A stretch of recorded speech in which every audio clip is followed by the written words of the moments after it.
This is Shadowline News with critical developments in the FBI movement case that revealed the true scope of Kenya's crackdown on dissenting voices. What began as arrests has now escalated into terrorism accusations, extended detentions, and charges that could fundamentally reshape how political opposition is prosecuted in Kenya. Patrick Osoi and Jackson Kihara, alias Cop Shakur, will remain in custody until August 7, 2025. As Kahawa Law Courts directed, marking their continued detention while the Directorate of Criminal Investigations builds what they claim is a terrorism case. The extension of their detention beyond the initial court appearance signals the government's determination to treat this as more than a simple political matter. The charges have dramatically escalated since our last report. The two are being investigated over claims of preparation to commit a felony and engaging in activities prejudicial to public order. But more ominously, DCI said it was investigating the two for alleged terror links. The transformation from political activism to terrorism accusations represents a dangerous precedent in Kenyan jurisprudence. What makes this development particularly concerning is how the Directorate of Criminal Investigations asked Kahawa Law Courts to grant them more time to detain Patrick Osoi after he was linked to terrorism.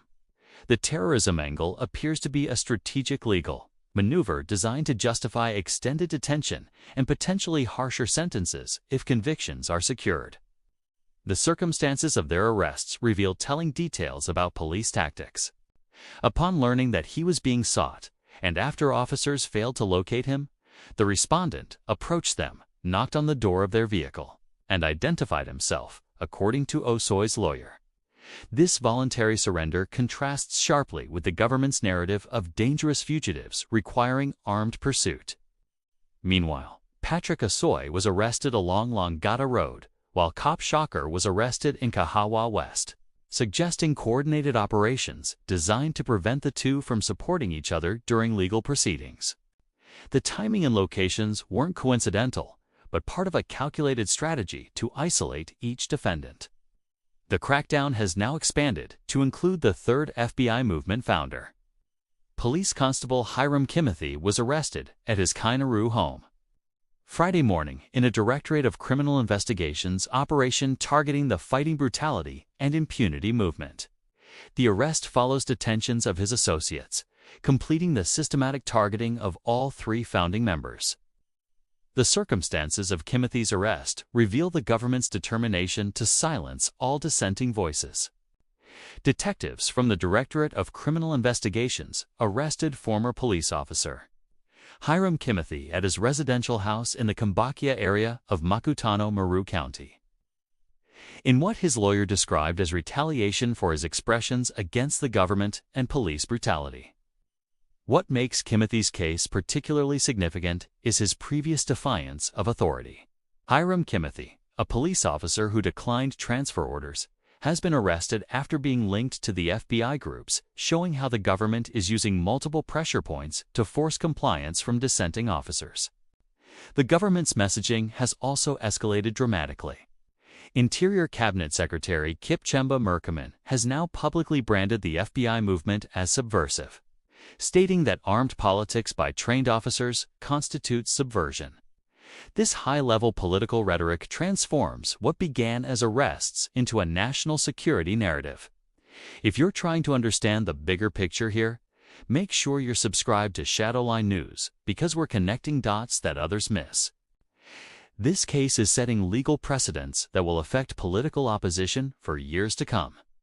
And mainstream coverage often focuses on individual arrests rather than the systematic transformation happening.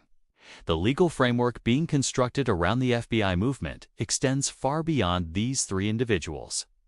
Osoi will be arraigned at the Kahawa Law Courts, facing multiple charges, including being in possession of a firearm without a valid license, showing how authorities are layering various charges to ensure conviction on at least some counts.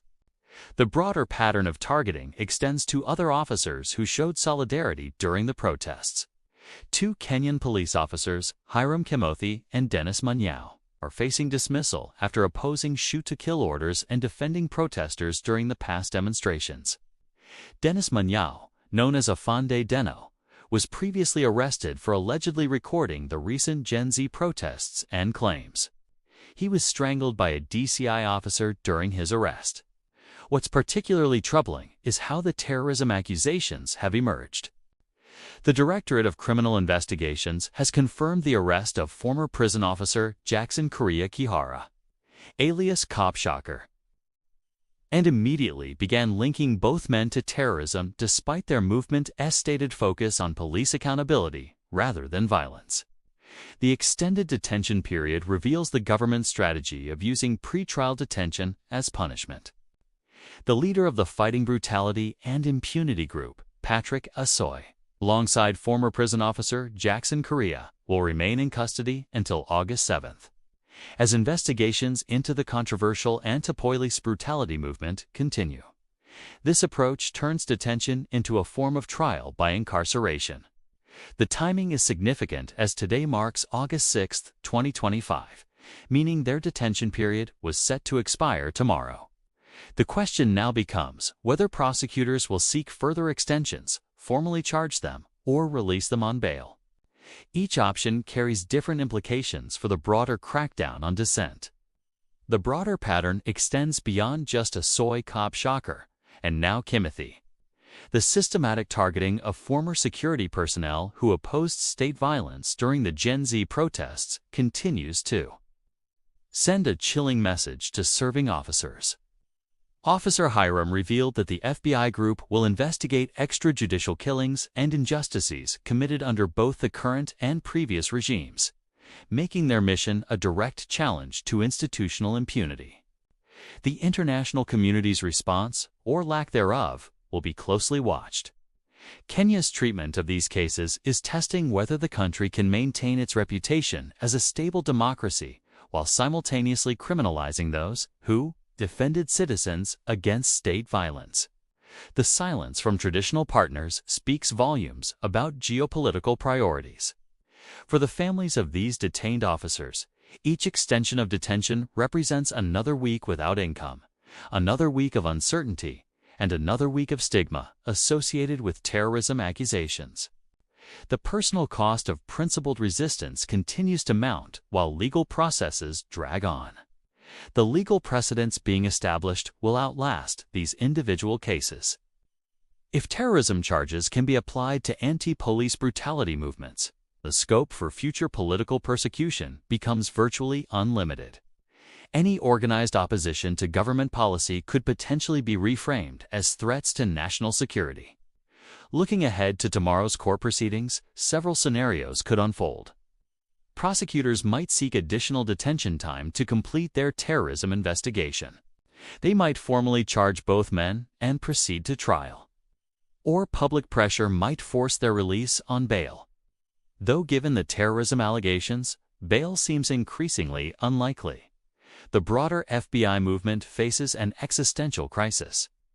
With all three founders now detained and facing terrorism or related charges, other potential members must weigh their commitment to police accountability against the very real prospect of similar prosecution. The chilling effect extends far beyond these individual cases. As Interior CS Murkomen's declaration that armed politics by trained officers is subversion makes clear that any organized resistance by security personnel will be treated as threats to national security. For ordinary Kenyans, these developments represent a watershed moment in understanding their government's priorities. The message is unmistakable. Challenging state violence, even through legal means, now risks terrorism charges. The systematic arrest of all three FBI founders, Osoi Cop Shakur, and now Kimathi, demonstrates that the space for legitimate dissent continues to shrink with each court-ordered detention extension. This is Shadowline News, documenting the moments that define our democracy's future. Tomorrow's court proceedings will reveal whether Kenya chooses accountability or authoritarianism.